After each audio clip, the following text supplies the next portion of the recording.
रही आपकी राधा कृष्ण प्रेम कथा उसी स्वरूप में। राधा कृष्ण प्रेम कथा एक दिव्य महागाथा। अध्याय 1। यमुना तट पर जन्मी एक धुन। वृंदावन की धरती, जहां हवा में भी बांसुरी की मीठी तान घुली रहती थी, जहां कदम के पेड़ों पर मोर नृत्य करते थे और जहां हर प्राणी एक ही नाम में खोया रहता था, कान्हा। कान्हा उसी वृंदावन से थोड़ी दूरी पर स्थित थी बरसाने की पावन भूमि, जहां एक दिव्य बालिका ने जन्म लिया, राधा। राधा का जन्म किसी साधारण मनुष्य का जन्म नहीं था। वे स्वयं आनंद और भक्ति की मूर्ति, स्वयं शक्ति थीं। कहते हैं जब उनका जन्म हुआ, पूरे वातावरण में एक ऐसी शांति फैल गई कि मानो समय खुद ठहर गया हो। बादलों की गर्जना रुक गई, हवा थम गई और चारों ओर एक अनकही सुगंध फैल गई। बालकृष्ण और राधा, दो शरीर, एक आत्मा, दो रूप, एक प्रेम। इधर नंदगांव में कृष्ण जन्म लेते हैं अंधकार मिटाने के लिए, धर्म की स्थापना के लिए और प्रेम को उसका सर्वोच्च स्थान दिलाने के लिए। जब छोटी राधा ने पहली बार यमुना के पार से कृष्ण को देखा, उनके मुख पर एक अनोखी चमक उभर आई। कृष्ण भी उसी क्षण मुस्कुरा उठे, मानो किसी भूली हुई आत्मा ने अपनी दूसरी आधी आत्मा को पहचान लिया हो। बाद में ललिता ने हंसते हुए राधा से पूछा, राधे, किसे देखकर यूं मुस्कुराई? राधा ने बस इतना कहा, पहचान नहीं हुआ? मेरा श्याम आ गया। अध्याय 2। पहली मुलाकात, प्रेम का प्रथम स्पर्श। कृष्ण और गोप बछड़ों को लेकर यमुना किनारे आए थे। वे मटकी में दही चावल लेकर बांसुरी बजाते हुए खेल रहे थे। उसी समय बरसाने से राधा और उनकी सखियां पूजा के लिए आईं। कृष्ण की नजर जैसे ही राधा पर पड़ी, बांसुरी खुद ब खुद उनके होठों से हट गई। वो मुस्कुराए, आंखों में अनोखी चमक लिए हुए। कृष्ण ने मन ही मन कहा, यही है वो जिसके लिए इस सृष्टि में आया हूं। राधा हल्के से मुस्कुराई, पर उनकी आंखों में भावनाओं का समंदर था। पहली मुलाकात में उन्होंने एक भी शब्द नहीं कहा, लेकिन वे जो महसूस कर रहे थे वो शब्दों से परे था। मानो दो दिशाएं मिलकर एक ब्रह्मांड बन गई हों। मानो दो ताने मिलकर एक अनसुनी संगीत लहरी बन गई हों। मानो दो सांसों ने पहली बार एक ही लय में चलना सीखा हो। कृष्ण ने अचानक पूछा, राधे, क्या तुम मुझे जानती हो? राधा ने हल्की मुस्कान के साथ कहा, कान्हा, पहचानने के लिए जानना नहीं पड़ता। उनकी ये पहली बातचीत ही प्रेम की सबसे मधुर शुरुआत बन गई। अध्याय 3। नटखट कान्हा और राधा की अद्वितीय छेड़छाड़।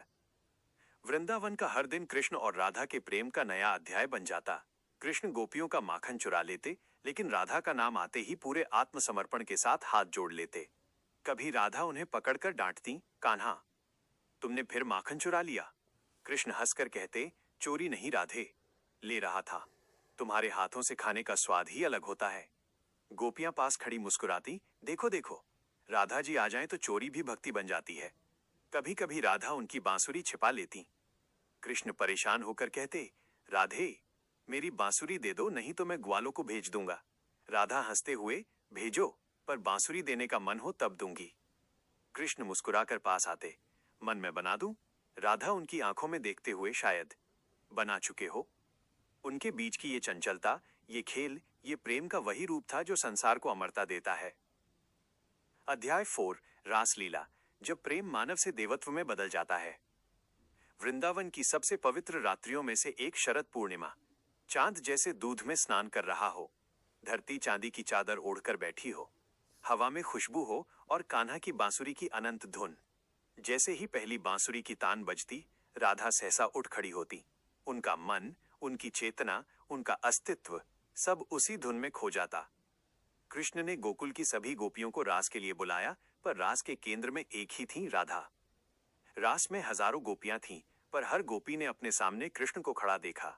ये प्रेम का वो चमत्कार था जिसे केवल प्रेम ही समझ सकता है। पर राधा और कृष्ण के मध्य जो नृत्य था वो अलग था। रास नहीं, परम रास। नृत्य नहीं, योग। संगीत नहीं, समर्पण। जब राधा नृत्य करती तो ब्रह्मांड की लय उनके चरणों में उतर आती। जब कृष्ण उन्हें देखते तो पूरा ब्रह्मांड थिरक उठता। गोपियां कहती, कृष्ण रास रचाते हैं, पर राधा रास को जीवित करती हैं।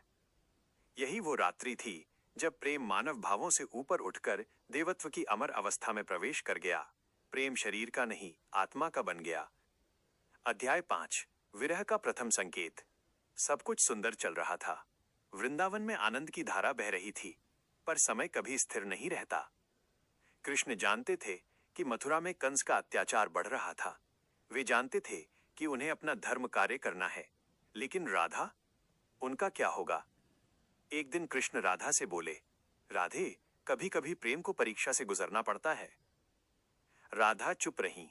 उन्होंने कृष्ण की आंखों में गहराई से देखा। कान्हा, तुम जाओगे ना? कृष्ण ने उत्तर नहीं दिया। राधा मुस्कुराई, कोई बात नहीं, तुम्हें जहां जाना है जाओ, तुम जहां भी रहोगे राधा वहीं होगी। कृष्ण ने पूछा, क्या तुम मुझसे नाराज नहीं हो? राधा ने कहा, कान्हा, प्रेम लोहे की जंजीर नहीं, हवा का स्पर्श है। अगर मैं तुम्हें पकड़े रखूंगी तो तुम उड़ नहीं पाओगे, और अगर तुम उड़ोगे नहीं तो मेरा कान्हा कैसे बनोगे?